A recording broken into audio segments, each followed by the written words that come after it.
शुभ प्रभात प्रियो। आज एक बार फिर परमेश्वर ने हमें आज का दिन दिखाया कि हम उसके वचनों को सुबह के समय पढ़ सकें। आज हम एक बहुत रोचक विषय के बारे में पढ़ेंगे और सीखेंगे, प्रार्थना में शक्ति। कुलुस्सियों अध्याय 4 उसका 2 वचन में क्या लिखा है, उसका मुख्य टॉपिक है प्रार्थना में लगे रहो। आज देखते हैं प्रियो, आज के प्रातःकाल मनन में ये बात वास्तविक में बड़ी रोचक बात है। पवित्र शास्त्र का एक बड़ा भाग प्रार्थना के विषय में है। कई इसके उदाहरण हैं, कहीं इसके लिए आज्ञाएं दी गई है, कहीं प्रार्थना करने वालों को प्रतिज्ञा दी गई। पवित्र शास्त्र में यह लिखा है, उसी समय से लोग यहोवा से प्रार्थना करने लगे। और पुस्तक के अंत में एक जोशीली प्रार्थना का आमीन शब्द हमारे कानों में गूंजने लगता है। बहुत से उदाहरण दिए गए हैं। एक स्थान में डरने वाला याकूब है, दूसरे स्थान में दिन में 3 बार प्रार्थना करने वाला दानियल है, अपने सारे हृदय से यहोवा से विनती करने वाले दाऊद को भी हम यहाँ देखते हैं। पहाड़ पर हम देखते हैं एलिया की, और बंदीगृह में अंधेरे के कमरे में है पौलुस और सिलास। सैकड़ों आज्ञाएं और हजारों प्रतिज्ञाएं हमें दी गई हैं। इससे हम प्रार्थना का महत्व और उसकी आवश्यकता को जान सकते हैं। हम निश्चय जान लें कि परमेश्वर ने जिस विषय को अपने पवित्र वचन में मुख्य स्थान दिया हो, प्रार्थना के विषय में उसने कहा कि हमें प्रार्थना की बड़ी आवश्यकता है। हमारी आवश्यकताएं इतनी गंभीर है, जब तक हमारा प्रवेश स्वर्ग में न हो जाए तब तक हमें प्रार्थना करनी नहीं छोड़नी चाहिए, क्योंकि आपको किसी वस्तु की घटी नहीं है। यह नहीं है, मैं यह कहूँगा कि आपको आपकी निर्धनता का अब तक ज्ञान ही नहीं है। क्या आप परमेश्वर से दया की विनती नहीं कर सकते? प्रभु की दया आपकी दुखी दशा आप पर प्रकट करे। प्रार्थना रहित आत्मा मसीह रहित आत्मा है।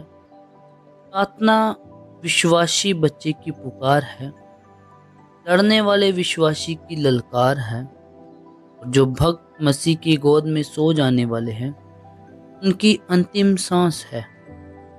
प्रार्थना ही मसीह का नारा, शक्ति, शांति और आदर है। यदि आप परमेश्वर की संतान हैं, आप परमेश्वर के मुख को देखने की लालसा रखें और उसके प्रेम में रहने का प्रयत्न करें।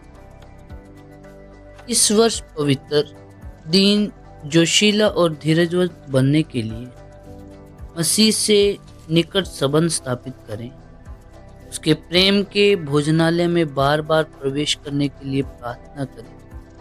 दूसरों के लिए आशीर्वाद और आदर्श और आशीष का कारण बने, और अपने प्रभु के योग्य जीवन व्यतीत करने के लिए प्रार्थना करें।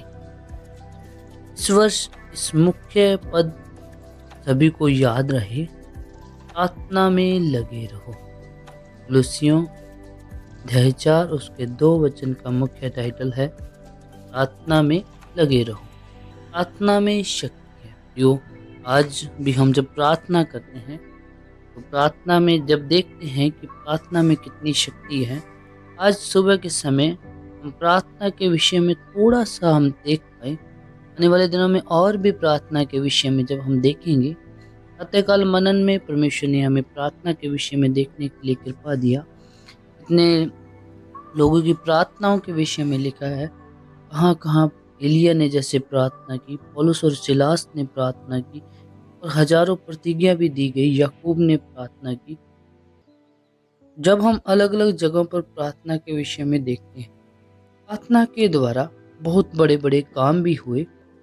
आज भी जब हम प्रार्थना करते हैं, हमारे जीवन में भी परमेश्वर बड़े बड़े काम करता है। आज प्रातःकाल के समय में प्रार्थना करिए। स्वर्गीय पिता, हमें आज का दिन दिखाया, पिताजी का धन्यवाद हो। और पिताजी, हम प्रार्थना करते हैं कि तेरे साथ प्रार्थना में बने रह सकें, और तेरे वचनों को और तेरी गवाहियों को प्रकट कर सके। और आज का दिन जो हमें दिखाया पिताजी, आज के दिन में पिताजी हमारी अगुवाई करो, मदद करो और दिन भर पिताजी प्रभात में पिताजी तेरी अगुवाई पाकर बने रहने के लिए कृपा दो। और पिताजी प्रार्थना में बने रहने के लिए पिताजी हमारा जीवन पिताजी तेरी ओर बढ़ता जाए। पिताजी अनुग्रह करो, प्रार्थना प्रभु यीशु मसीह के नाम से मांगते हैं, आमीन। सभी को जय मसीह की। दिन भर में परमेश्वर आपकी सहायता करे। ऐसी ही मसीही वीडियो देखने के लिए वीडियो को लाइक करें। वीडियो को लाइक करें और हमारे चैनल को सब्सक्राइब करना ना भूलें। परमेश्वर आपको आशीष दे।